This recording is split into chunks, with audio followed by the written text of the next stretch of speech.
E agora entrando realmente no objetivo da nossa conversa, né, que é falar sobre a pele, né, e algumas soluções aí que a gente tem para os mais diferentes tipos de pele. Mas antes disso, a gente precisa ter alguns conceitos bem claros, né, de algumas especificidades que existem na nossa pele. Então, primeiramente, a pele ela é um ecossistema extremamente complexo. Por quê? A gente está falando de células, a gente está falando de células microbianas, a gente está falando de microbiota cutânea, a gente está falando de uma interação muito grande que existe entre esse órgão gigante, que é a pele, e o ambiente externo. Então, hoje, é certo que a pele é uma grande barreira que existe física e biológica entre o nosso ambiente interno com o ambiente externo. Então a gente vai ver ao longo da nossa conversa que ela realmente serve de uma barreira. Isso é bem importante, não só para a parte de estética, mas na parte de saúde como um todo. Então, primeiramente, né, hoje todo mundo fala, né, de ativos que melhoram o microbioma cutâneo, mas realmente o que é esse microbioma? Qual que é a importância dele para a saúde da pele e de que forma, né, que a gente consegue manipular esse microbioma através do uso de alguns ativos, né, para melhorar ou não, beneficiar ou não a saúde dessa pele. Então, microbioma cutâneo é o conjunto de todos os micro-organismos que existem nessa pele, sejam protozoários, vírus, bactérias e por aí vai. Então, essa interação nesse ecossistema complexo, ela é muito grande, tá? E para vocês terem uma ideia, na nossa pele, né, a gente tem cerca de 100 trilhões de micro-organismos, né, nessa superfície desse órgão enorme. Isso é mais ou menos 1 milhão de bactérias por centímetro quadrado. É bactéria, é micro-organismo pra caramba, né? Então, assim, é algo que realmente deve ter alguma importância. E é isso que eu quero levantar para vocês aqui, tá? E os avanços, o entendimento, né, desse microbioma cutâneo e todas as interações desse microbioma com condições específicas de saúde geral, mas também de saúde de pele, começou a ser mais ou menos entendido em 2007, 2008, com o projeto Microbioma Humano, tá? E qual que é a importância disso? Juntamente com esse projeto, uma série de análises moleculares foram sendo desenvolvidas, né, e melhoradas. Para quê? Para que a gente conseguisse, de uma maneira mais eficaz, economicamente viável, começar a mapear, né, verificar qual que é o perfil, qual que é a microbiota, esses micro-organismos, dar nome a eles, que estão presentes na nossa pele. E nesse projeto, que é muito legal, é que eles começaram a verificar quais micro-organismos estão presentes em pessoas saudáveis e quais as características que esses micro-organismos trazem para essa pele ou para a saúde geral. Então começou a existir um estudo. E como é que foi feito isso? Foram recrutadas milhares de pessoas, né, onde eles começaram a avaliar diferentes microbiomas, né? Então, microbiota oral, microbiota vaginal, as principais, microbiota intestinal e a microbiota cutânea, dentre outras microbiotas. E eles começaram a criar um banco de dados e correlacionar o que determinada microbiota tem relação ou não com um caso de obesidade, com um caso de diabetes, com um caso de dermatite atópica, para um caso de psoríase. E a partir desse link, dessa correlação de dados, conseguimos, né, criar um grande banco de dados, e é mais ou menos o que eu mostro para vocês agora na sequência. Então já existem algumas impressões digitais para características de pele, por exemplo, pessoas diabéticas com uma pele mais seca, elas já têm um imprint mais ou menos de um grupo de micro-organismos, bactérias, fungos, que são características daquela condição de pele específica. Então esse projeto de microbioma foi muito importante para que começasse a haver um entendimento da importância do microbioma da pele. E isso é muito interessante porque ele realmente foi um marco para dermocosméticos, né, e para a saúde de uma maneira geral, porque até então, produtos que matassem 99,9% dos germes, né, vinha escrito assim, era o ideal, né, e aqueles 1% que sobra, será que é bom? Será que é ruim? Então, a partir desses estudos, a gente começou a entender e conviver melhor, né, manipular melhor a microbiota. Não só a intestinal, que é muito falada, mas a cutânea também. Então, isso foi muito importante para que houvesse um entendimento real, né, das interferências que existem em você usar um sabonete com pH muito extremo ou um dermocosmético muito abrasivo e por aí vai. Você começou a dar peso realmente. Será que esse dermocosmético ele é sinérgico com a condição de saúde da minha pele ou com a minha condição de saúde como um todo? E aí a gente começou a entender por que certas pessoas têm pele mais sensível, outras nem tanto, o que muda de uma pessoa para outra. Então isso tudo está muito relacionado à microbiota cutânea e à saúde da pele. E vocês vão ver que isso daí caminha junto, é um grande paradoxo do mundo dermato, tá? E aí também, para verificar todas as dificuldades, né, de entendimento dessa microbiota, a minha microbiota, a sua, de homem para mulher, é totalmente diferente. E dentro do nosso próprio corpo, aliás, fora do nosso próprio corpo, quando a gente começa a avaliar regiões diferentes, regiões mais úmidas, regiões mais sebáceas, regiões mais secas, a diferença dos grupos de micro-organismos que são predominantes são diferentes. Então, cada parte de pele, ou cada característica, pessoa, é única. Por quê? São micro-organismos, são grupos diferentes, são peles diferentes. Tá? Então, esse entendimento foi muito importante. E quem garante realmente que a minha pele ela tem condições de estar equilibrada? A gente vai falar muito de equilíbrio e desequilíbrio da saúde da pele, que é o equilíbrio e o desequilíbrio, ou a desbiose da microbiota cutânea. Por quê? A nossa pele, nós não vamos falar camadas por camadas aqui, mas a ideia é a gente ir ao que interessa realmente. Na nossa pele, ela na verdade ela é um grande meio de cultura para micro-organismos. E quando aqui ninguém tem nenhum tipo de estresse, ninguém passa por nenhum tipo de desafio, era para que todo mundo tivesse a saúde da pele íntegra, ideal. Mas por que a gente não tem hoje? Porque o dia a dia é desafiante. Você vem aqui dar uma palestra, você vai ficar estressado. Já tua condição, tua microbiota começa a se alterar. Para chegar aqui, tu pegou fila, aí tu já se estressa. É o UV, estressando a pele, radicais livres, oxidação, morte celular, é um estresse. É o protetor solar que eu usei de má qualidade, causa danos na pele.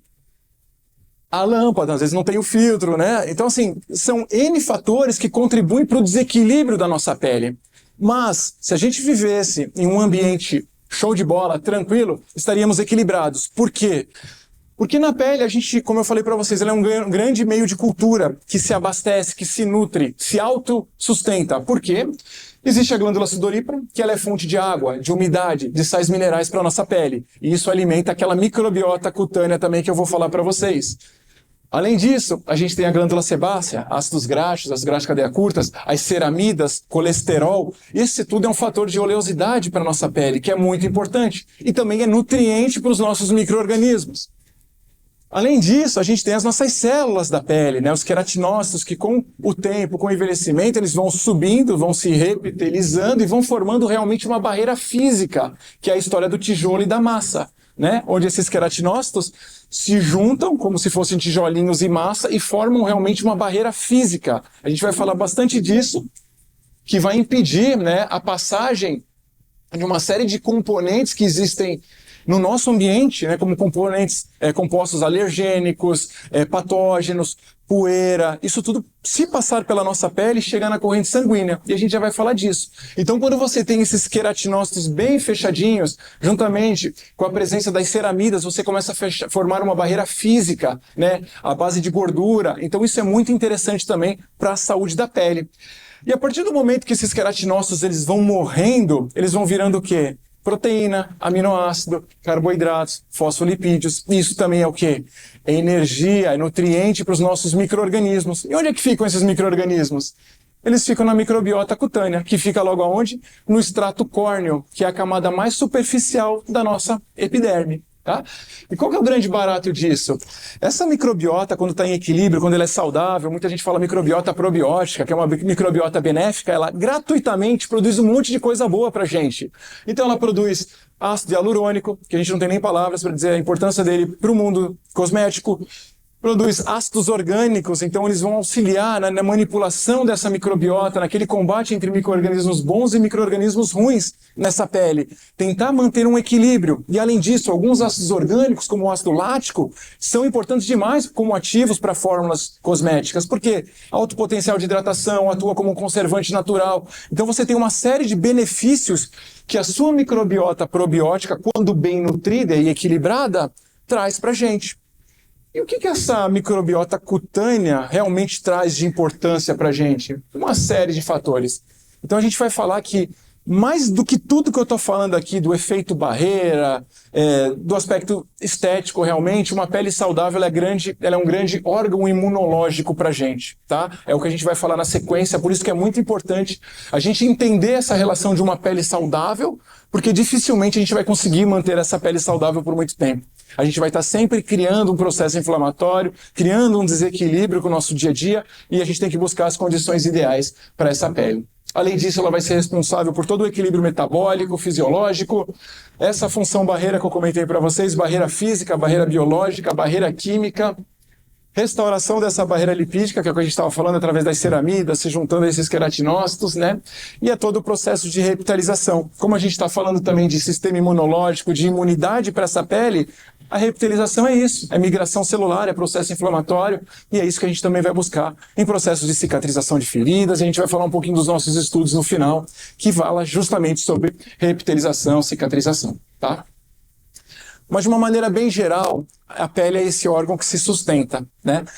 Porém, que fatores são esses que causam esse desequilíbrio, que vão causar esse problema e desequilibrar toda essa cadeia que a gente tem aqui, né? Quebra de colágeno, digamos, aumento de permeabilidade cutânea. Quais são esses fatores, né? Então são N fatores, como a gente já falou. A idade, né? Então as crianças, as pessoas idosas têm peles mais sensíveis, uma microbiota menos diversa, isso a gente também vai conversar, do que as pessoas de uma certa idade mais jovem. O sexo, homem e mulher, já varia bastante a microbiota presente, tá? Uso de medicamentos ou não, antibióticos é um fator que influencia demais na microbiota intestinal, na microbiota da pele. Esse é um outro fator muito interessante que a gente vai comentar. O estilo de vida, tem trabalhos que demonstram que o seu estilo de vida é o principal responsável pela modulação, pela manipulação da tua microbiota. Então, se você não tem hábitos muito saudáveis, fuma, não pratica esportes, você tende a ter uma microbiota muito mais inflamatória do que uma microbiota benéfica, então isso é muito interessante para a gente também. O clima, quem mora em regiões mais secas, regiões mais úmidas, favorece ou não a secura ou não da pele, do ambiente, isso muda também a microbiota da nossa pele, estressa ou não. A localização, como eu comentei, a dieta, né? Então aquela máxima de você é o que você come, o que você absorve é real, né? Então não adianta você só comer tranqueira, usar os melhores produtos, os melhores ativos dermocosméticos, que a sua pele não vai ser aquela beleza. Justamente porque hoje já se sabe que existe eixos entre intestino e grande parte do nosso corpo. Eixo intestino-cérebro, que garante a nossa saúde mental, eixo intestino-pele, intestino-placenta, intestino, tudo que vocês imaginam. Existe um eixo, né? É essa conversa sempre bidirecional. E para a pele não é diferente. Então é muito comum, muitas vezes, casos, por exemplo, de pessoas com alguma dermatite, né, bem manifestada na pele, e faz uso anos de algum ativo para remediar, né, esse processo inflamatório, esse processo de dermatite, e o resultado não vem. Aí a pessoa procura uma nutricionista, né? Começa a cuidar do intestino, o que acontece? Você melhora, você regride esse caso de dermatite. Isso por quê? Porque você está cuidando do teu intestino, né? Então, muitas vezes aquele problema está no seu intestino e se manifestando na pele. Então, esse é um cuidado, e esse é um dos exemplos que a gente fala, né, da importância da dieta, dos seus hábitos de vida. Sem falar na parte de higiene, genética e situações patológicas dessa pessoa, que é muito individual de cada um deles, tá? Então, quando a gente fala aqui de pele saudável, de pele inflamada, é mais ou menos isso de uma maneira bem didática, né? Se você tem a pele íntegra, você tem aqueles tijolinhos bem juntos, formando essa barreira, que impede, né, com que qualquer tipo de patógeno, compostos alergênicos, agentes estressantes, radiações, consigam permear nessa pele. Agora, a partir do momento que você tem a pele danificada por esses N motivos que a gente já comentou dos nossos estresses, dos nossos desafios do dia a dia, o que acontece? Ela começa a se abrir. É o mesmo conceito que a gente tem para a parte de permeabilidade intestinal, é o que acontece na pele, é a permeabilidade cutânea, onde você perde o seu efeito filtro, o seu efeito barreira, e aí você começa a ter o quê? A entrada dessa série de compostos inflamatórios para dentro do corpo. E antes do que você tinha uma região local inflamada, você começa a ter algo sistêmico. E quando chegar na corrente sanguínea, você não garante mais onde é que vai ser o efeito. Pode ser no fígado, pode ser no rim, pode continuar na pele, vai para o intestino e por aí vai. Então é mais ou menos isso, quando você inflama a sua pele, e eu estou falando inflamar não só pelos desafios do dia a dia, mas eu faço um peeling, eu faço um procedimento nessa pele, coloco um ácido, um laser, o que for, a gente está danificando a nossa pele, a gente está arrancando boa parte do nosso extrato córneo, e aí a gente tem que começar a dar um start novamente nessa microbiota. Então muitas vezes esse desequilíbrio aqui é um processo estético. E aí a gente tem que dar condições para restabelecer, né, digamos, modular essa resposta inflamatória da forma mais rápida, para modular também essa restauração dessa microbiota cutânea. E aí sempre vai existir essa guerra, né, entre microbiota, entre micro-organismos, bactérias, fungos bons e micro-organismos ruins. A ideia é que a gente mantenha sempre a pele saudável para que os micro-organismos bons estejam em equilíbrio e possam manifestar uma série de benefícios, tá? E a gente já vai falar quais são os benefícios, por exemplo, dessa microbiota probiótica para a pele. Então a interação é muito grande entre microbiota e função barreira, ela deve existir. Não existe uma separação, né? Então você tem uma pele saudável e uma microbiota ruim. Isso praticamente não existe, porque é algo que anda junto.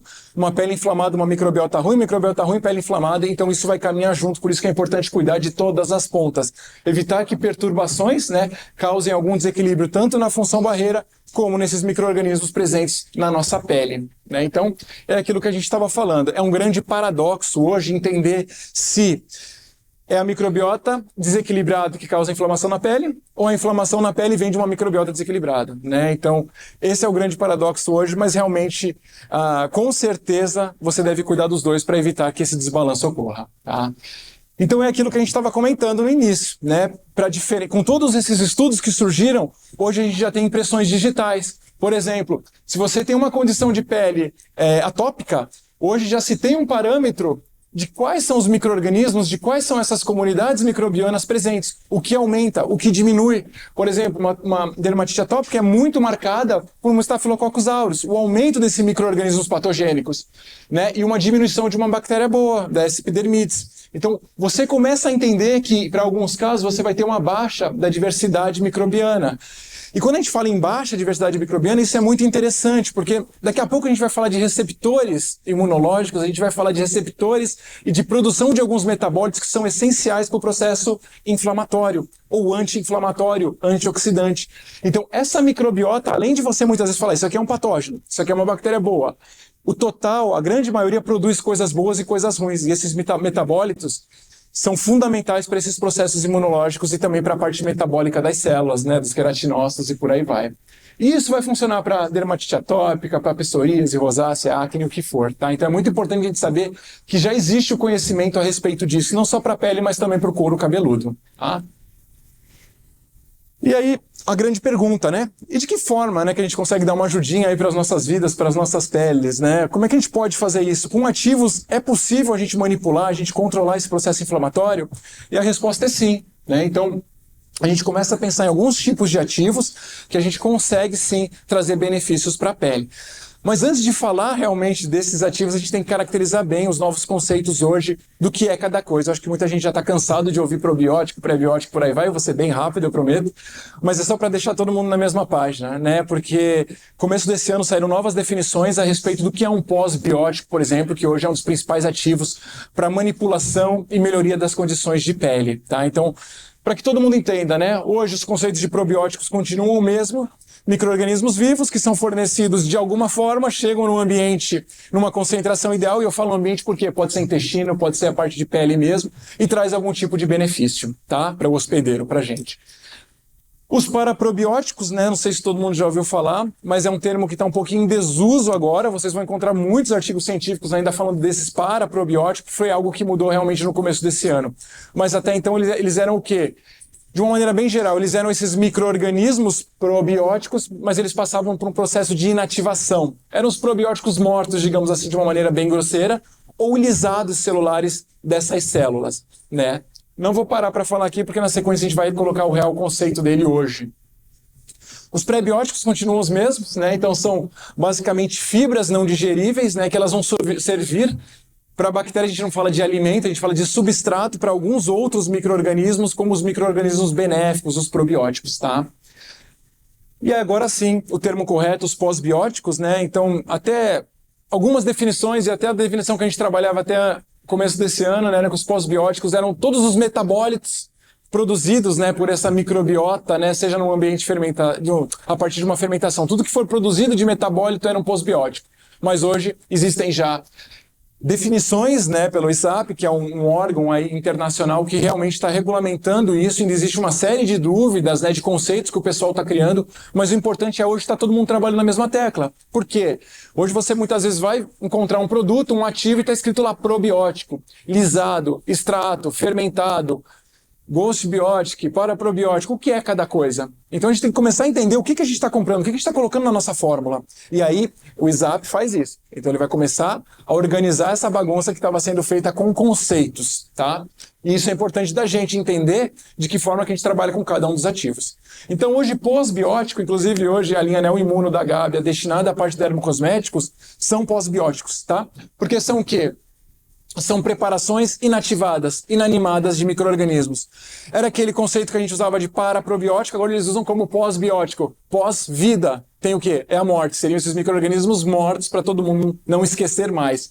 Só que além disso, além dos micro-organismos lisados, inativados, também existem os componentes presentes nessas paredes, nessas membranas dessas bactérias, que tem uma função imunológica muito boa, a gente vai falar, e também alguns metabólitos que foram produzidos ao longo dessa fermentação, desse processo de produção que a Gabia faz nos seus fermentadores, tá? Então, de uma maneira geral, são esses micro-organismos inativados, contendo esses fragmentos, esses lisados celulares, com ou sem metabólitos que foram produzidos. Então você teve um aumento aí nesse conceito. E como é que funciona, né, todo esse processo, né, de produção de um pós-biótico, né? Então não sei se todo mundo já está acostumado a ouvir os probióticos, que eram os micro-organismos vivos, já tinha um entendimento melhor, mas a partir dessas culturas microbianas faz-se uma inativação desses micro-organismos. Então você consegue inativar através de temperatura, que hoje é a tecnologia utilizada pela Gabia, tá? Você faz uma inativação térmica, ou pode ser usado processos de pressão, radiação e outras tecnologias, né? Para causar o quê? Uma lise em algumas células, tá? E aí você consegue, de certa forma, inativar esses micro-organismos. Alguns são lisados, então você tem a mistura de células inativadas, componentes dessas células que foram lisados e alguns metabólitos que são frutos também daquela fermentação. Então é mais ou menos isso hoje que é o processo, né, que é a tecnologia da produção de um pós-biótico, tá? E por que é tão importante, né, hoje a gente falar, poxa, mas você trabalha com células, com micro-organismos mortos, qual que é a viabilidade disso? Como é que isso vai me garantir algum sucesso lá na frente, né? Por que isso é tão legal? E eu falo para vocês, os melhores resultados que hoje a gente já teve atuando em diferentes linhas para imunomodulação, por exemplo, são com essas células inativadas. Então o negócio é bem incrível mesmo, assim, é muito legal. Por quê? Aqui o termo está desatualizado, né, mas onde está escrito paraprobióticos, podem ler pós-bióticos, né? Eles possuem o quê? Mecanismos muito específicos. Eu não sei se eu falei para vocês, não falei para vocês, mas na nossa pele existem uma série de receptores. Então, se a nossa pele está íntegra, aquela parte que a gente comentou ali, das células, a região mais superficial, existem uma série de receptores imunológicos, que a gente chama de o quê? Receptores de reconhecimento padrão. E de que padrão são esses?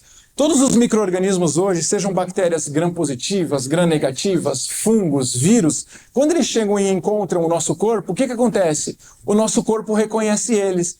Mas o nosso corpo reconhece inicialmente um padrão deles. E qual que é esse padrão? Pode ser um peptidoglicano de uma bactéria gram-positiva, pode ser um lipopolissacarídeo, um LPS de uma bactéria gram-negativa, uma beta-glucana de um fungo. Por isso que a beta-glucana é um imunoestimulante, porque ela reconhece como se fosse um fungo. E aí a nossa pele reconhece esses padrões, né, que a gente chama padrões moleculares associados a um micro-organismo, que a gente chama de MAMP.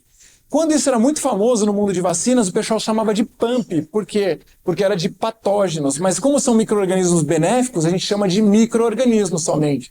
Então vem esses MAMPs, desse termo que vocês também escutam, né? Os probióticos, os paraprobióticos ou pós-bióticos, você escuta também o termo MAMP, tá bom? E aí a pele faz esse reconhecimento desses componentes celulares. Então, como eu falei para vocês, gram-positivas tem o ácido teicoico, o ácido lipoteicoico, o peptidoglicano, as gram-negativas, o LPS, e consegue reconhecer. E quando ela reconhece esses padrões de bactérias benéficas, ela gera uma resposta imunológica controlada. E isso é muito legal, que é o que a gente vai ver. Essa resposta imunológica, ela faz o quê? Ela modula a saúde. Então, se você tem um processo inflamatório, por exemplo, de um peeling, de um ácido, que inflamou bastante a tua pele, tu ficou vermelhão no dia seguinte, você tem o quê? Um processo anti-inflamatório ocorrendo, ela vai modular aquela inflamação para que não seja uma inflamação exacerbada. Fazendo uma analogia bem boba, mas no Covid, por exemplo, muita gente faleceu por quê? Você tinha uma inflamação no seu corpo geral e muito forte, muito grande, porque a gente não tinha condições de modular essa inflamação. Então o problema ficava enorme, o nosso corpo morria realmente por fadiga imunológica e outros problemas que apareciam. Para a pele é igual, se você tem uma inflamação, você tem que dosar, e se a pele está doente, ela não sabe dosar isso sozinha. Então são esses ativos que vão auxiliar nessa manipulação da imunologia, do sistema imunológico. Tá? Então são esses receptores que ativam e regulam a imunidade da nossa pele. E que receptores são esses? Vocês vão encontrar na literatura como NOD, Toll-like receptors. Então existe uma série de TLRs, esses Toll-like receptor, 1, 2, 3, 4, cada um vai fazer um tipo de coisa, é específico. Um vai identificar uma bactéria gram-positiva, uma gram-negativa, um é tão legal isso que um vai, por exemplo, reconhecer um metabólito que foi produzido por esses micro-organismos. E aí quando ele reconhece, por exemplo, um butirato, que é muito famoso hoje, é até utilizado muitas vezes como um pós-biótico também, ele gera uma resposta anti-inflamatória muito legal. Então muitas vezes é através desse produto, esse metabólito que foi produzido, que ajuda no reconhecimento, que ajuda a diminuir a resposta inflamatória de um peeling, por exemplo. Tá? Então é através desse sistema imunológico, quando a pele está bem saudável, que a gente consegue realmente controlar, né, manipular e modular essa inflamação. Tá? Então, de uma maneira bem geral, né, como é que são produzidos esses pós-bióticos e como é que a gente garante realmente que esse efeito que eu estou falando para vocês vai ocorrer. Né? Então, hoje já se sabe que cada micro-organismo, por exemplo, você tem um Lactobacillus acidófilos. Esse Lactobacillus acidófilos ele tem a espécie Acidófilos, mas mais do que isso, ele tem uma identificação, uma digital, que é só ele que tem isso no mundo. E essa é o que a gente chama de linhagem, que é um códigozinho que muitas vezes vem depois do micro-organismo, CCT, ATCC e por aí vai. Então hoje, os resultados que eu vou mostrar para vocês, eles são específicos, porque somente essa linhagem muitas vezes vai ser reconhecida dessa forma, vai produzir os metabólitos específicos que eu estou comentando com vocês, e mais do que isso, mais do que também a linhagem, o processo que você causou, a lise, a inativação desse micro-organismo, vai ser fundamental para que ocorra esse reconhecimento pelos receptores. Então, se você danificar muito a sua célula microbiana, por exemplo, ela não vai ser tão facilmente reconhecida pelo nosso corpo. Então é muito importante isso aqui, gente. Não é pegar um monte de resíduo que tem cervejaria e por aí vai, é célula morta, vamos usar para o cosmético. Não é. Você tem que ter o controle, que não tem nada que cause algum tipo de toxicidade para nossa pele e por aí vai. Isso tudo a gente fez com esses ativos da Gábia, tá? Então você tem um cultivo, uma fermentação desse micro-organismo, sejam eles os lactobacilos, bifidobactérias, Saccharomyces, streptococcus, todas as espécies seguras, benéficas para o nosso corpo. Você faz um sistema de filtração para a concentração desses micro-organismos e, na sequência, você passa pelo aquele processo de inativação que eu comentei com vocês, no nosso caso, o térmico. E aí, depois disso, você faz um ultracongelamento, né? E, por fim, você faz a liofilização para garantir um maior valor biológico, um maior tempo de prateleira, o shelf life é de pelo menos 2 anos, tá bom?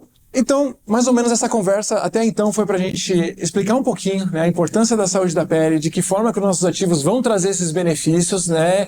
E agora eu vou mostrar para vocês algumas comprovações. Mas o mais importante era trazer para vocês alguns conceitos para que consigamos todos aqui entender, por exemplo, o que é um probiótico que vai estar num rótulo de um dermocosmético. Realmente é um probiótico ou é mais um artifício de marketing que está ali? Será que não é um lisado que está escrito pequenininho ali, lisado para papai e vem um probiótico grandão? Então isso a gente tem que tomar muito cuidado, tá bom? E agora sim, né, vou trazer alguns resultados para vocês, né? Então a gente não adianta só falar, né, trazer essas teorias bonitas e complexas às vezes, né? Mas a gente tem que provar que realmente funciona, né? Até pra gente entender realmente de que forma que a gente pode contribuir. E hoje, no final, eu vou mostrar para vocês, a Gábia tem um portfólio muito grande de micro-organismos que são usados já para a linha de suplementos, para a linha dermocosmética, para a linha ambiental. Então, assim, se você for pegar aquilo tudo e quiser transformar realmente num produto dermocosmético, você vai ficar maluco. Então a gente tem que direcionar para criar um produto ideal. E para isso a gente tem que fazer teste. Então a gente começa fazendo testes com células, né, humanas, aqui no caso fibroblastos, eu vou mostrar para vocês, fizemos com células como macrófagos também. A partir desses resultados a gente consegue entender o que cada ativo pode proporcionar. Será que é um produto anti-aging? Será que é um produto anti-inflamatório, antioxidante? Não, é um produto para peles sensíveis.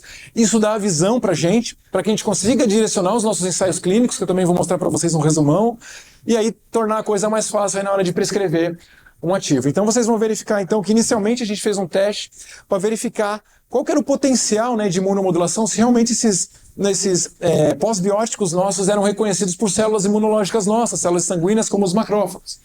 Os resultados foram sensacionais, né? A gente falou, poxa, o negócio é muito imunomodulador. Inclusive, no laboratório que a gente realizou esse ensaio, o pessoal achava que era uma droga, que droga que a gente utilizou para ter um efeito imunomodulador tão bom, né?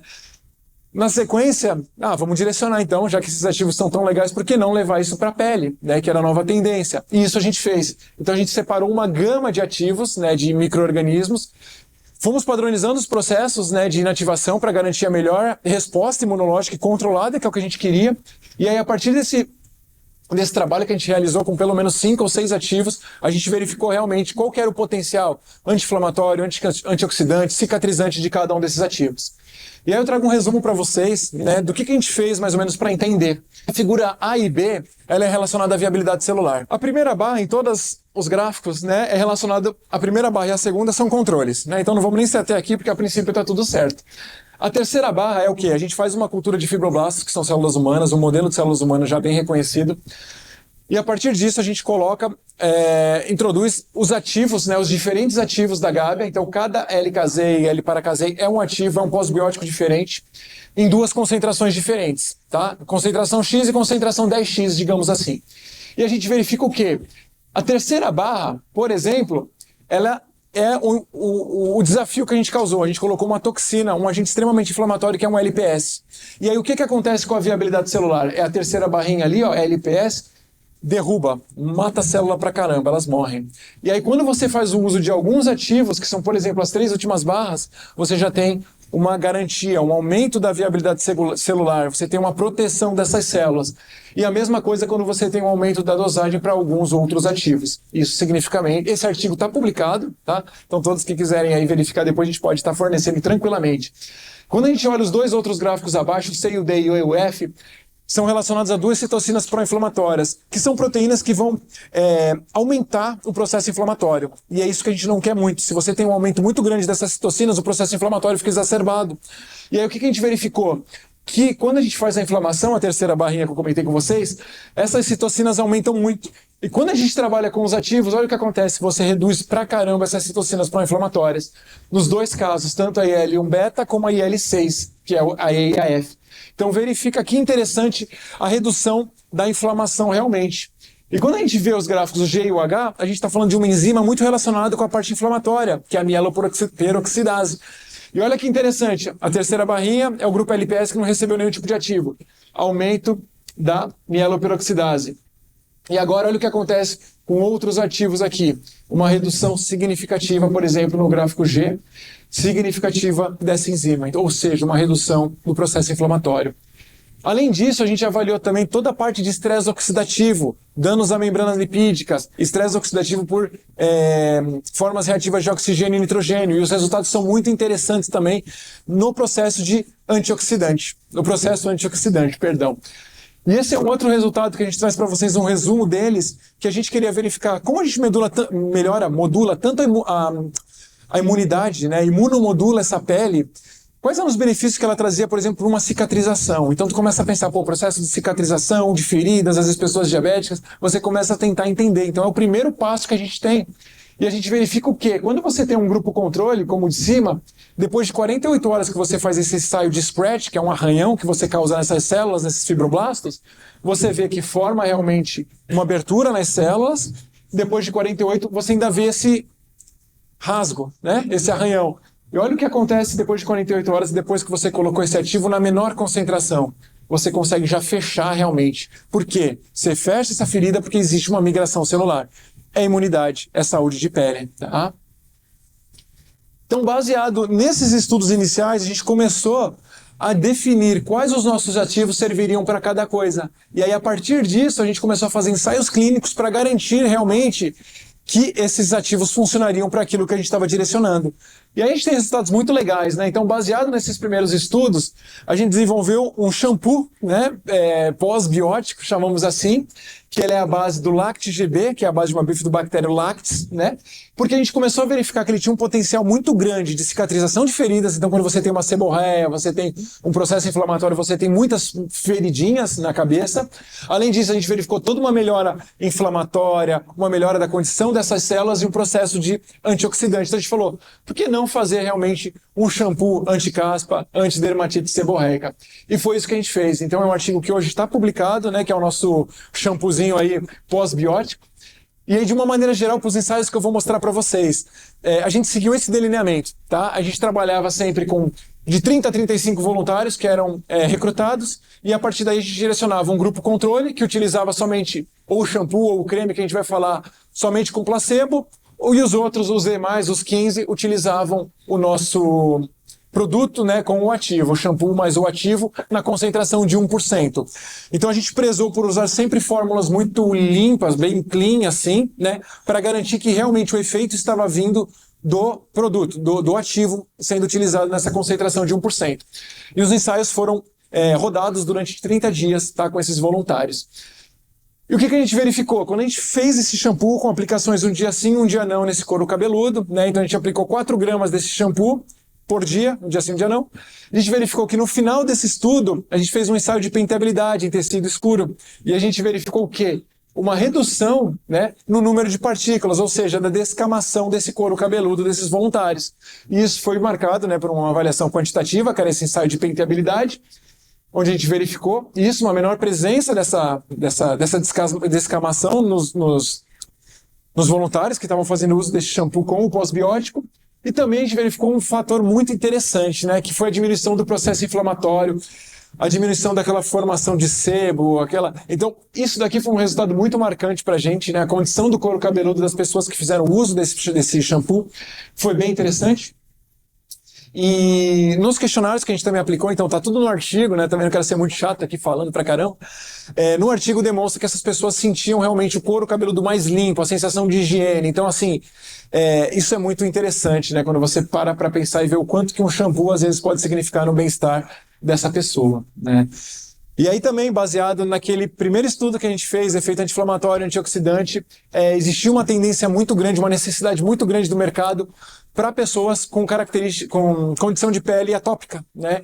Então, baseado nisso, a gente direcionou mais estudos e aí criou realmente uma ideia de ativo que faria parte de um produto para pessoas com peles sensíveis ou atópicas. E aí assim foi, né? Mediante todos os resultados que a gente tinha visto in vitro com o Streptococcus ilus, ou o ativo chamado Ilus GB da Gábia, a gente verificou que o potencial dele para uma dermatite atópica, para combate de uma dermatite atópica, era muito grande.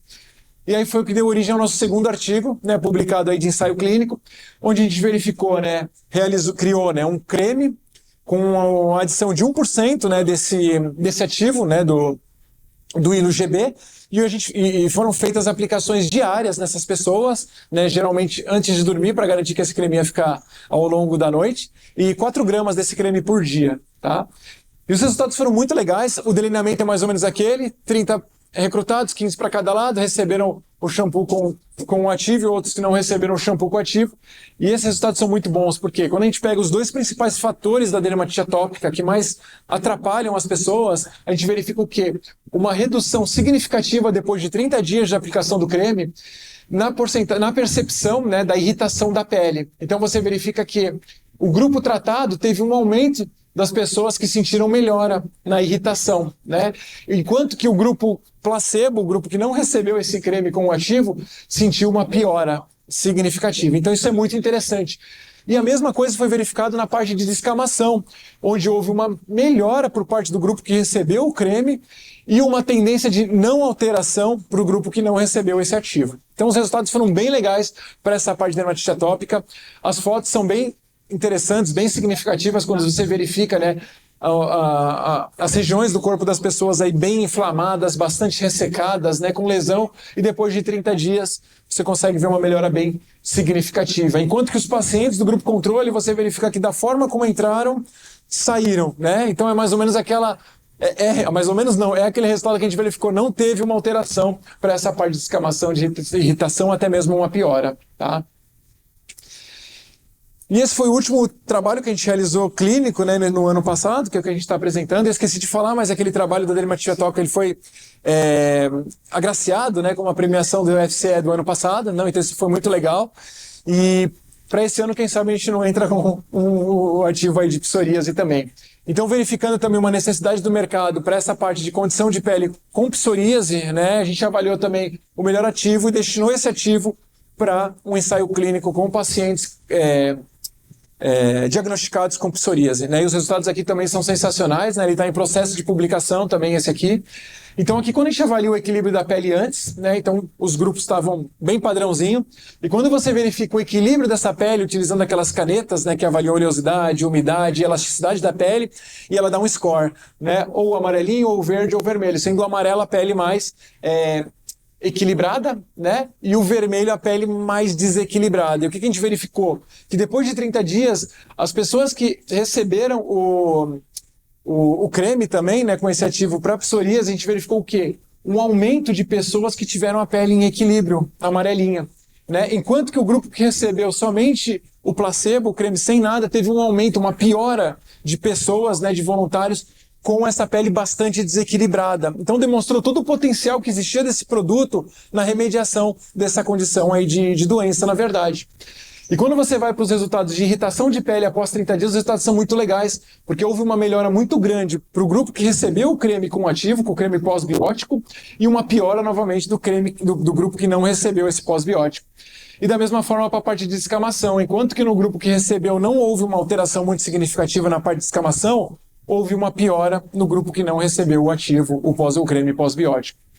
E aqui fica bem claro, né, como é que era uma pele, né, um pezão ali com a psoríase, né, essas crostas bem grandes, bastante inflamado, né, e depois dos 30 dias de aplicação.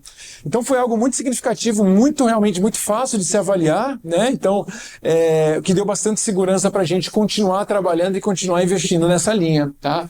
Enquanto que os grupos, por exemplo, o placebo, a piora, né, ou a não melhora era bastante significativa, né? Então você verifica que depois de 30 dias o paciente estava bem debilitado, né? Então bem complicado. De uma maneira geral, pessoal, para encerrar, né, acho que vocês verificaram, né, a importância da manutenção desse tripé, né, que é pele saudável, microbiota saudável, função barreira íntegra, receptores íntegros para toda essa imunomodulação da pele. E aí aqui, eu prometo que é o último slide, né, alguns dos ingredientes hoje da Gábia, né, onde são fornecidas culturas microbianas vivas aqui no caso, né, que são essas bactérias láticas, as leveduras e os bacilos. Então você tem streptococcus, lactobacillus, bifidobactéria, todos esses ativos hoje, todos sempre testados in vitro, ensaios para pré-clínicos, clínicos, justamente para garantir que cada ativo aqui vai poder contribuir de uma forma, seja para a imunidade, seja para pessoas com obesidade, para pessoas diabéticas. A gente está tentando fazer um trabalho bem legal nesse sentido, sabe? De sair daquela caixa, né, de que probiótico, que pós-biótico é tudo igual, que não é bem diferente, né? E é justamente para trazer o máximo de segurança de que vocês estão com os melhores ativos realmente na mão. E essa linha dermatológica, né, que é a linha Neoimuno Skincare, onde a gente tem esses pós-bióticos, né, então você tem uma linha bem grande, bem complexa realmente, que a gente consegue sim direcionar blends, direcionar produtos ativos para diferentes condições de pele, para diferentes... São esses daqui, querido. Dermatológicos, esses daqui os pós-bióticos, tá? E também, né, não podemos esquecer, não menos importante, as beta-glucanas. A gente acaba falando um pouquinho menos delas, né?